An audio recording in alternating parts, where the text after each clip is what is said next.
le livre de l'Exode. Exode 12, verset 12. Ça va, vous êtes là? On est ensemble, il y a des places aussi devant si besoin. Exode 12, verset 12, cette nuit-là, je passerai dans le pays d'Égypte et je frapperai tous les premiers-nés du pays d'Égypte, depuis les hommes jusqu'aux animaux, et j'exercerai des jugements contre les dieux de l'Égypte. Je suis l'Éternel. Le sang vous servira de signe sur les maisons où vous serez. Je verrai le sang, je passerai par-dessus vous, et il n'y aura point de plaie qui vous détruise quand je frapperai le pays d'Égypte. On a vu vendredi de la manière dont le Seigneur était parti, dont la manière dont le Seigneur avait quitté justement cette terre et la manière dont il a préparé dans cette semaine dite semaine sainte, dont il a préparé son départ. Nous devons préparer son retour et nous devons préparer notre départ à nous. Parce qu'on parle souvent du retour du Seigneur, mais c'est surtout notre avènement à nous et nous allons à la rencontre de Christ. Nous devons préparer notre départ et ce temps de Pâques est un temps où nous devons nous préparer à la rencontre de notre Dieu, nous préparer à la rencontre et au point de rendez-vous dans le ciel avec notre Seigneur Jésus-Christ. Et il est question dans ce texte de justement, là aussi, cette semaine n'est pas anodine dans l'Ancien Testament, au moment où ils sont esclaves de l'Égypte, ils doivent pendant toute la semaine se préparer pour la libération. Ils doivent se préparer pour leur libération de l'esclavage. Ils doivent se préparer à quitter le pays d'Égypte. Et le sang, justement, va leur servir de signe sur les maisons. Est-ce que, j'ai envie de te poser cette question ce matin, est-ce que le sang de Christ qui a coulé il y a 2000 ans à la croix est sur ta vie? Parce que c'est ce sang qui te protégera. Justement, Pâques, ça veut dire Pessa, et dans l'Ancien Testament, la Pâques, c'était passer outre, passer dessus, être épargné. Et l'Esprit est passé pour cette 10e plaie d'Égypte et a épargné ceux qui appartenaient à Jésus. Et le Seigneur veut t'épargner, il veut épargner tous et tout le monde, mais il épargnera seulement ceux qui ont le sang de Christ sur leur vie, ceux qui ont le pardon de leurs péchés. Et justement, la Pâque, c'est ça, le tombeau est vide, bien sûr, il est mort, il est ressuscité, mais cette Pâque, c'est passé au-dessus, et la condamnation doit passer au-dessus de ta vie ce matin, au travers du sacrifice de Christ. Vous conserverez, verset 14, le souvenir de ce jour et vous le célébrerez par une fête en l'honneur de l'Éternel. Vous le célébrerez comme une loi perpétuelle pour vos descendants. Alléluia. Et les chrétiens, on aime faire la fête. Alléluia. Waouh. J'avais marqué entre parenthèses, vraiment, ils sautent de joie, ils étaient contents. Les chrétiens aiment faire la fête, non pas comme le monde, en se souvenant plus le lendemain de la fête du passé tellement ils ont bu, mais une fête pleine de joie, d'équilibre, et la joie du Seigneur est notre force, alléluia. Et quand le Seigneur a changé notre cœur, eh bien, il y a de la joie. Nous aimons célébrer d'une manière différente, avec des cantiques, avec les frères et sœurs, et nous aimons célébrer la victoire du Seigneur Jésus-Christ. Parce que la première sainte scène de l'histoire, c'est ce souvenir de délivrance ce jour-là, où Jésus a fait sortir son peuple du pays d'Égypte. C'est ça la première, j'ai envie de dire, sainte scène. C'était pas non pas du vin comme on va le prendre, du jus de raisin, mais le sang de l'agneau. Ce souvenir de notre délivrance. Et j'ai envie de dire la peur de Dieu, si on peut dire que Dieu a peur, mais comprenez le sens dans lequel, je le dis, dans l'Ancien Testament, c'est que son peuple oublie d'où il venait, oublie ce que Dieu avait fait pour eux. Souvenez-vous, souviens-toi, inculque à tes enfants, enseigne à tes enfants, faites ceci même à l'entrée du pays promis. Même dans le Jourdain, ils ont construit un autel, Dieu leur a dit construisez un autel pour vous souvenir de votre temps d'esclavage. Souviens-toi, avant ta vie, quand il n'y avait pas Jésus-Christ. Moi, je m'en souviens, non pas pour m'accabler, non pas pour m'attrister, mais pour me réjouir de ce que Jésus a fait maintenant dans ma vie. Pendant ces 7 jours, verset 15, vous êtes avec moi encore? C'est que le début, donc j'espère. Pendant 7 jours, vous mangerez des pains sans levain. Dès le premier jour, il n'y aura plus de levain dans vos maisons. Le levain symbolise le péché, symbolise le mal que nous devons enlever de nos placards, de nos tiroirs. Car toute personne qui mangera du pain levé, du premier jour au 7e jour, sera retranchée, sortie du peuple d'Israël. Le premier jour, vous aurez une sainte convocation. Et le 7e jour, vous aurez une sainte convocation. On ne fera aucun travail ces jours-là. Vous pourrez seulement préparer la nourriture de chaque personne. Vous observerez la fête des pains sans levain, car c'est en ce même jour que j'aurai fait sortir vos armées du pays d'Égypte. Vous observerez ce jour comme une loi perpétuelle. La notion de loi perpétuelle, encore aujourd'hui, elle perpétue, j'ai envie de dire, et elle se répète pour vos descendants. Le premier mois, le 14e jour du mois, au soir, vous mangerez des pains sans levain jusqu'au jour du 21e jour. Pendant 7 jours, il ne se trouvera point de levain dans vos maisons. C'est ce temps, et on a pris un temps vendredi pour s'examiner personnellement, pour voir où nous en sommes avec le Seigneur et avec le levain, avec le péché dans notre vie, parce que nous voulons faire le ménage. Il ne se trouvera pas de levain dans vos maisons, car toute personne qui mangera du pain levé avec le levain sera retranché de l'assemblée d'Israël. Que ce soit un étranger ou un indigène, vous ne mangerez point de pain levé dans toutes vos demeures, vous mangerez du pain sans levain. Il faut enlever tout ce qui n'est pas à la gloire de Dieu, enlever tout ce qui nous freine et tout ce qui peut nous empêcher de rentrer pleinement dans la présence de Dieu et ce qui peut à terme même nous empêcher de rentrer dans le pays promis. Nous empêcher d'être libérés. Parce qu'il est question là du peuple qui est esclave en Égypte, qui a les chaînes aux pieds, qui se fait fouetter pour justement faire des travaux, qui est sous le poids de l'esclavage. Et il est question d'enlever le levain pour être libéré de ces chaînes, libéré de ce poids. Et c'est ce que le Seigneur veut faire. Le Seigneur nous dit pas enlève le péché juste pour enlever le péché, c'est parce que ce péché nous enchaîne et nous tient liés. Verset 21, Moïse appela tous les anciens d'Israël et leur dit, allez prendre du bétail pour vos familles et immoler la Pâque. Vous prendrez ensuite un bouquet d'hysope, vous le tremperez dans le sang qui sera dans le bassin, symboliquement le sang de l'agneau, et vous toucherez les linteaux et les 2 poteaux de la porte avec le sang qui sera dans le bassin. Nul de vous ne sortira de sa maison jusqu'au matin. Il est question du sang là, de la Pâque qui va être badigeonné sur les côtés de la porte, sur les linteaux et sur les poteaux, en signe de protection, quand l'Esprit justement va passer pour condamner et pour établir la justice de Dieu et frapper les dieux égyptiens. Mais nous voulons, non pas sur nos linteaux, mais sur nos vies, avoir le sang de Jésus-Christ, qui est mort à la croix pour nous, qui est mort à la croix pour toi ce matin. Peut-être qu'il l'entend pour là ou les premières fois sur YouTube.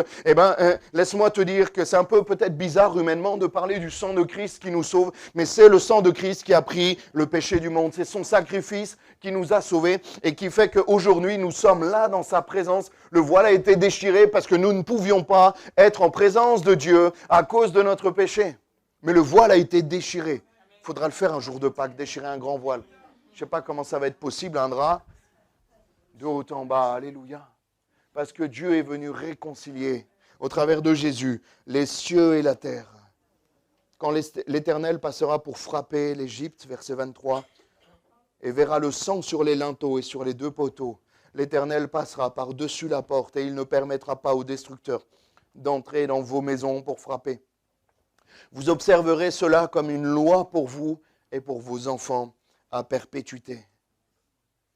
Et cela, la mort n'aura pas de pouvoir sur eux. Le destructeur ne pourra pas entrer chez eux. Et la mort n'a plus de pouvoir sur ma vie comme pour celles et ceux qui sont en Jésus-Christ ce matin. C'est pour ça que j'ai fait ce thème, mort, où est ton pouvoir? On va le voir juste après. Mort, où est ton pouvoir? Parce que la mort n'a plus de pouvoir sur notre vie, justement parce que le sang de Christ est là. Nous méritons, mon frère, ma sœur, mon ami ce matin, tu mérites la mort et la mort éternelle à cause de ton péché. Je mérite la mort éternelle, mais Jésus-Christ a payé le prix pour que je puisse être sauvé, que par ses meurtrissures et par son sang qui a été versé à la croix, je puisse vivre et vivre pour l'éternité par uniquement sa grâce. Alléluia. Quand vous serez entrés dans le pays que l'Éternel vous donnera, selon sa promesse, vous observerez cet usage sacré. Et lorsque vos enfants vous diront, que signifie pour vous cet usage? Vous répondrez, c'est le sacrifice de Pâques, en l'honneur de l'Éternel, qui a passé par-dessus les maisons des enfants d'Israël en Égypte lorsqu'il frappa l'Égypte et qu'il sauva nos maisons. Le peuple s'inclina et se prosterna. Et les enfants d'Israël s'en allèrent et firent ce que l'Éternel avait ordonné à Moïse, à Aaron, et ils firent ainsi. Il y a cette notion-là, justement, de transmettre cela à nos enfants. Il y a cette notion d'héritage et de faire réaliser à nos enfants que la Pâque, ce n'est pas juste des petits lapins au chocolat. C'est beaucoup plus que ça. C'est beaucoup plus que ça, les amis. Et nous avons cette responsabilité, encore plus vous que moi, en tant que parents. Vous avez une responsabilité envers vos enfants, de leur enseigner la Pâque, de leur enseigner le message de la croix, de leur enseigner le message de Jésus-Christ. Oui, mais moi, il est libre et il fera le choix plus tard. Bien sûr qu'il fera le choix. Bien sûr que nos enfants sont libres et Jésus nous laisse libres de choisir. Mais c'est à toi d'enseigner ton enfant dans les voies, dans sa jeunesse, pour quand il sera vieux, qu'il ne s'en détourne pas, dit le Seigneur. Tu as cette responsabilité devant Dieu. Comme tu lui fais des plats équilibrés pour qu'il grandisse sereinement, comme tu lui donnes une éducation, tu l'amènes à l'école tous les jours, amène-le à l'église, donne-lui cette éducation, prie avec ton fils et ta fille, lis la Bible, lis des histoires, regarde des vidéos, tu as besoin d'enseigner tes enfants sur la vérité de Jésus-Christ et sur le message de la Pâque. Il est question, on l'a vu vendredi, de Jésus qui est rentré avec amour, avec paix, avec douceur. Il est marqué sur un ânon. Dimanche des Rameaux, c'est ça, il est rentré dans Jérusalem sur un ânon. Avec un visage doux, avec de la douceur. La Bible nous dit qu'il n'avait rien pour attirer le regard même.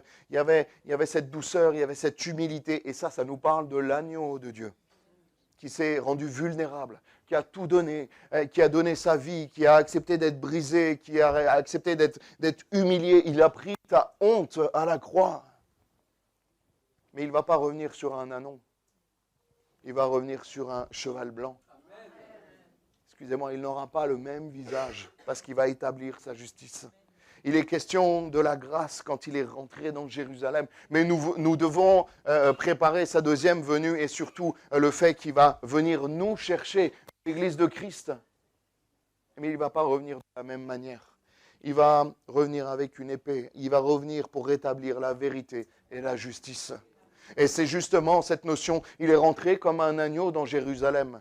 Mais la prochaine fois qu'il va revenir, ça sera comme le lion de Juda, celui qui est établi avec puissance, avec justice et avec vérité, d'une manière radicale. D'une manière radicale. Ne prends pas juste le petit Jésus dans la crèche. Ne prends pas juste Jésus, excusez-moi, en sous-vêtements sur la croix, mort comme ça.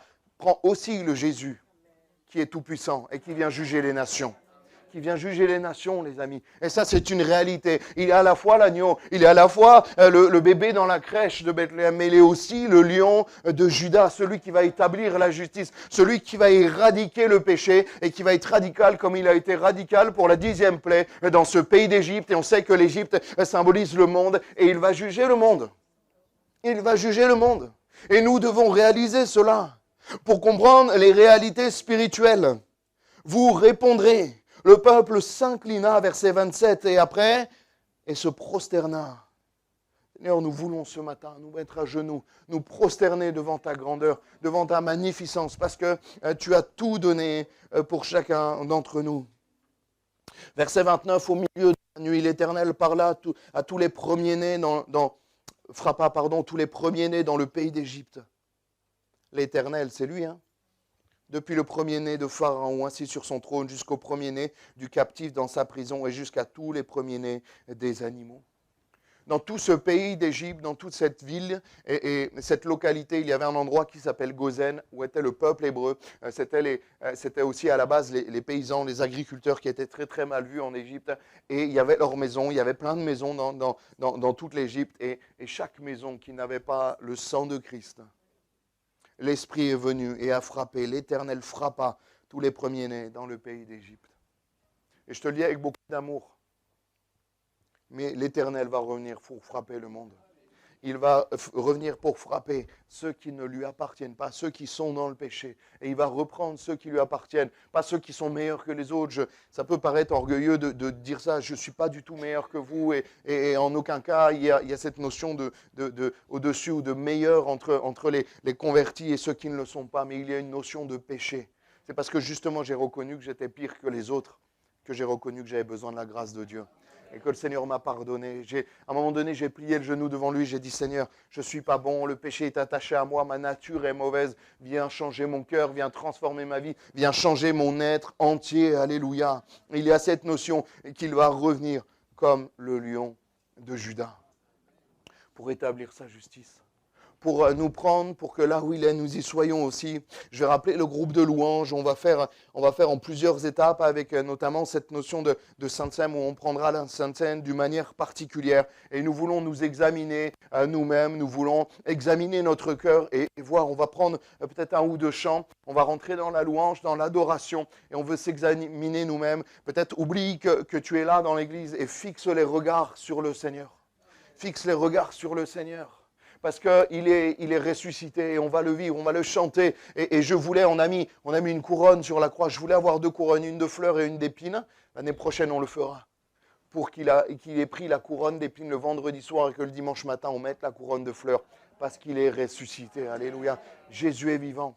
Et il veut que tu vives au travers de son sacrifice, au travers de lui, que tu renonces à tes projets, que tu renonces à tes plans et que tu rentres dans l'avenir et l'espérance que Dieu a pour toi. Alléluia, on va prendre un chant.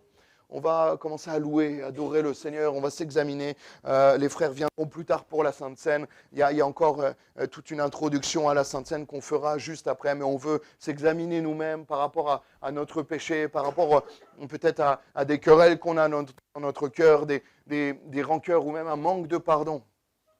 On veut s'examiner ce matin. Et je prie que pendant ces chants, le Seigneur vous parle d'une manière particulière et mette en évidence des choses dans votre cœur qui ne sont pas à sa gloire. Peut-être quelqu'un avec qui tu en veux à quelqu'un avec qui tu as du mal à pardonner. Que tu choisisses ce matin de pardonner. Que tu choisisses ce matin de dire je peux pardonner cette personne. Peut-être que c'est même une personne qui est déjà plus là, qui est déjà morte en fait. Peut-être que c'est quelqu'un à qui tu ne parles plus depuis longtemps. Tu peux commencer à jouer, Josias. Quelqu'un qui est parti il y a longtemps, mais décide ce matin de pardonner pour que tu n'aies rien, que tu sois en paix. La Bible nous dit, soyez en paix les uns avec les autres, autant que cela dépende de vous. Peut-être c'est le fait de même pendant ce chant d'envoyer un message à quelqu'un. Et tu dis, je te demande pardon ou je te pardonne pour ce que tu as fait. Je te bénis dans le nom de Jésus. Juste un message comme ça, je ne veux rien garder contre toi, sois béni. Sache que je n'ai rien contre toi. À partir d'aujourd'hui, je décide de pardonner. Tu peux envoyer ce message. Peut-être c'est dur, ne le fais pas pour cette personne, mais fais-le pour Dieu. On a sous-estimé, on a banalisé le non-pardon dans nos églises. Sois réconcilié. Tu ne peux pas être réconcilié avec Dieu si tu en veux à ton frère, ta soeur, si tu en veux même à quelqu'un qui t'a fait du mal. Décide de pardonner aujourd'hui. Envoie peut-être un message, même va voir ton frère, va voir ta soeur et demande pardon si tu as besoin. Et le Seigneur va restaurer, va bénir son Église au travers de ça. Pendant ce chant qu'on va prendre, je prie vraiment pour que le Seigneur parle à un cœur, parle à plusieurs cœurs. Seigneur, je te prie, Seigneur, de poser ta main sur cette matinée. Que ton esprit révèle dans les cœurs, Seigneur, nos faiblesses et nos manquements, Seigneur. Que nous choisissions ce matin de pardonner, de demander pardon même pour nos péchés. De nous examiner nous-mêmes, Seigneur. Prendre ce saint repas, non pas à la légère. Tu l'as dit, Seigneur, aux Corinthiens, certains sont morts en ayant pris la Sainte Seine à la légère. C'est tellement fort, Seigneur, nous ne voulons pas, Seigneur. Être même des Ananias et Saphira faisant bonne figure devant et vivant dans le péché derrière. Seigneur, nous voulons être authentiques. Comme toi, tu as été authentique à la croix, Seigneur. Pardonne pour ma part mes péchés, Seigneur. Pardonne, Seigneur. Pardonne mes péchés, Seigneur. Nous voulons, Seigneur, prendre ce chant et nous examiner nous-mêmes, Seigneur. Et si j'ai fait du tort à un frère ou une sœur, je te demande pardon, Seigneur. Seigneur, je veux être en paix avec tous, Seigneur. Et je veux que nous soyons tous en paix, Seigneur. Et cette paix n'est possible que par l'action puissante du Saint-Esprit. À toi la gloire, Jésus. Amen.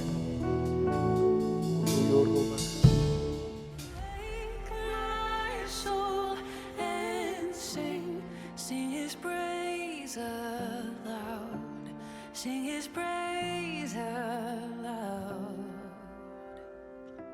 Oh, wake my soul and sing his praise aloud.